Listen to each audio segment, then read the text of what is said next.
नमस्कार, मी राधा स्वागत करते तुमचं राधास मॅजिक किचन या आपल्या यूट्यूब चॅनेलवर। तर आज आपण पाहणार आहोत मेथीचे खमंग खुसखुशीत पराठे कसे बनवायचे। आजपर्यंत तुम्ही मेथीचे पराठे बऱ्याचदा केले असेल, पण अशी पद्धत वापरून तुम्ही पराठे कधीच केले नसतील। फक्त 2 सिक्रेट पदार्थ ज्यामुळे पराठे चवीला अतिशय छान लागतील, खमंग देखील होतील आणि मऊ लुसलुशीत देखील होतील। तर कसे बनवायचे यासाठी रेसिपी अगदी शेवटपर्यंत नक्की पहा। आता इथे आपल्याला अगोदर मेथी निवडून घ्यायची आहे आणि स्वच्छ पाण्याने चांगली 2 ते 3 वेळा धुवून घ्यायची आहे। मेथी स्वच्छ धुवून घेतल्यानंतर इथे आपण एका सुरीच्या सहाय्याने चिरून घेणार आहोत। आता इथे मेथी चिरत असताना अगदी खूप बारीकही नाही किंवा अगदी खूप मोठीही नाही, या पद्धतीने चिरून घ्यायची आहे। मध्यम मध्ये इथे आपल्याला ही मेथी चिरायची आहे। आता इथे पाहू शकता, या पद्धतीने इथे आपण ही मेथी चिरून घेतलेली आहे आणि याच प्रकारे बाकीची सुद्धा राहिलेली सर्व मेथी आपल्याला चिरून घ्यायची आहे। आता यानंतर यामध्ये आपल्याला एका मिक्सरच्या भांड्यामध्ये बारीक चिरून घेतलेली 2 ते 3 हिरवी मिरची, थोडासा लसूण आणि 1 चमचा जिरे घालायचं आहे आणि अगदी थोडंसं पाणी घालून इथे आपण हे मिक्सरला बारीक करून घ्यायचं आहे। मिक्सरला बारीक केल्यानंतर पाहू शकता, या पद्धतीची पेस्ट तयार झालेली आहे। आता एका परातीमध्ये इथे मी 6 ते 7 वाटी गव्हाचं पीठ घेतलेलं आहे।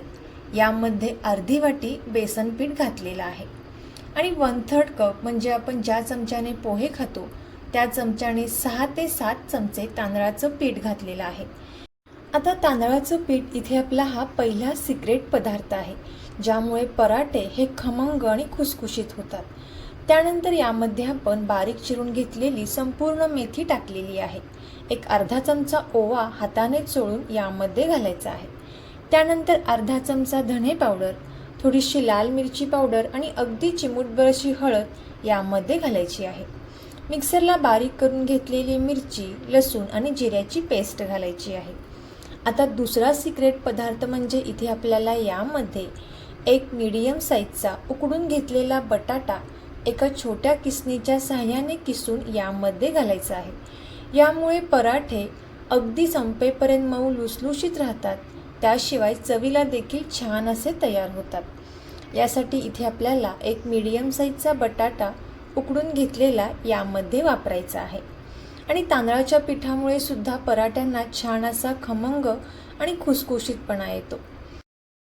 आता यानंतर यामध्ये आपण चवीनुसार मीठ घालून घ्यायचं आहे आणि सर्वात शेवटी 1 चमचा तीळ आपल्याला यामध्ये घालायचे आहेत। आता आपण पुन्हा एकदा हे चांगले मिक्स करून घेणार आहोत। सुरुवातीला इथे आपण पाणी न घालता हे सर्व मसाले आणि सर्व हे मिश्रण आपल्याला चांगलं मिक्स करून घ्यायचं आहे।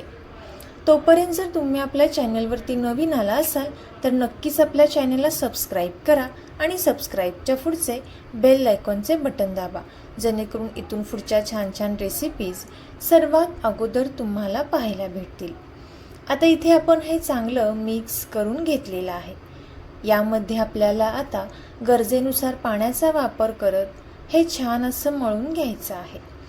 अगदी खूप घट्टही नाही किंवा अगदी खूप पातळही नाही, या पद्धतीने इथे आपल्याला या पराठ्याची कणिक छान अशी मळून घ्यायची आहे। शाळेच्या डब्यासाठी किंवा ऑफिसच्या डब्यासाठी तुम्ही हे मेथीचे पराठे नक्की ट्राय करू शकता। आता इथं आपण हे चांगलं मळून घेतलेलं आहे। सर्वात शेवटी इथे आपण यावरती थोडंसं तेल लावून घ्यायचं आहे। तेल लावून घेतल्यानंतर पुन्हा एकदा आपल्याला हे चांगलं मळून घ्यायचं आहे। यानंतर इथे मी एका बाउलमध्ये हे संपूर्ण पीठ घालून घेतलेलं आहे आणि यावरती झाकण ठेवून एक 10 ते 15 मिनिटांसाठी हे पीठ छान असं भिजून द्यायचं आहे। पीठ छान भिजलं की पराठे देखील छान मस्त असे तयार होतात। आता 10 ते 15 मिनिटांनंतर इथं हे पीठ छान असं भिजलेलं आहे। हाताला थोडंसं तेल लावून घ्यायचं आहे आणि या पिठामधील एक गोळा घ्यायचा आहे। ज्या पद्धतीने आपण चपातीसाठी गोळा तयार करून घेतो, अगदी त्याचप्रमाणे इथे आपल्याला हा गोळा तयार करून घ्यायचा आहे। आता हा तयार केलेला गोळा सुरुवातीला इथे आपल्याला पिठामध्ये बुडवून घ्यायचा आहे आणि थोडीशी याची छोटीशी पारी लाटून घ्यायची आहे। यामध्ये आपल्याला तूप किंवा तेल लावून घ्यायचं आहे। इथे मी यावरती थोडंसं तूप लावून घेतलेलं आहे।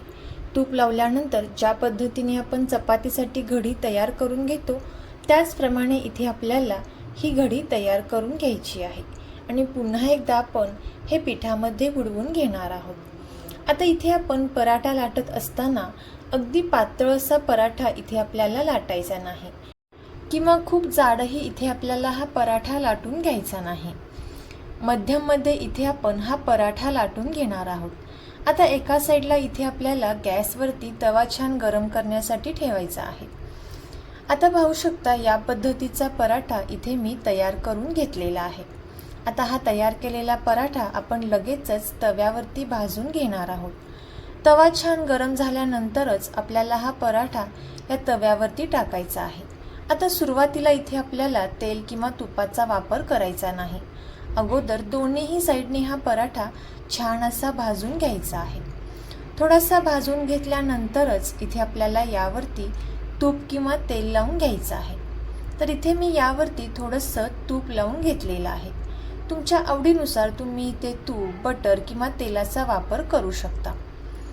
आता एका साईडला तूप लावून घेतल्यानंतर इथे आपण हे पलटी करून घेणार आहोत आणि दोन्हीही साईडनी इथे आपल्याला तूप लावून घ्यायचं आहे। तर पाहू शकता मस्त असे खमंग इथे हे मेथीचे पराठे तयार झालेले आहेत। दोन्हीही बाजूंनी इथे आपण हे पराठे छान असे भाजून घेतलेले आहेत। तर पाहू शकता अगदी पाहता क्षणी खावेसे वाटणारे हे मेथीचे पराठे आणि याच प्रकारे इथे मी बाकीचे सुद्धा सर्व पराठे तयार करून घेतलेले आहेत। तर तुम्ही सुद्धा याच पद्धतीने मेथीचे पराठे नक्की ट्राय करून पहा आणि कसे झाले ते कमेंट करून नक्की सांगा। तुम्हाला जर ही रेसिपी आवडली असेल तर नक्कीच आपले मित्रमैत्रिणी आणि नातेवाईकांसोबत शेअर करा। चॅनलवरती नवीन आला असाल तर नक्कीच चॅनलला सबस्क्राईब करा आणि सबस्क्राईबच्या पुढचे बेल आयकॉनचे बटन दाबा, जेणेकरून इथून पुढच्या छान छान रेसिपीज सर्वात अगोदर तुम्हाला पाहायला भेटतील।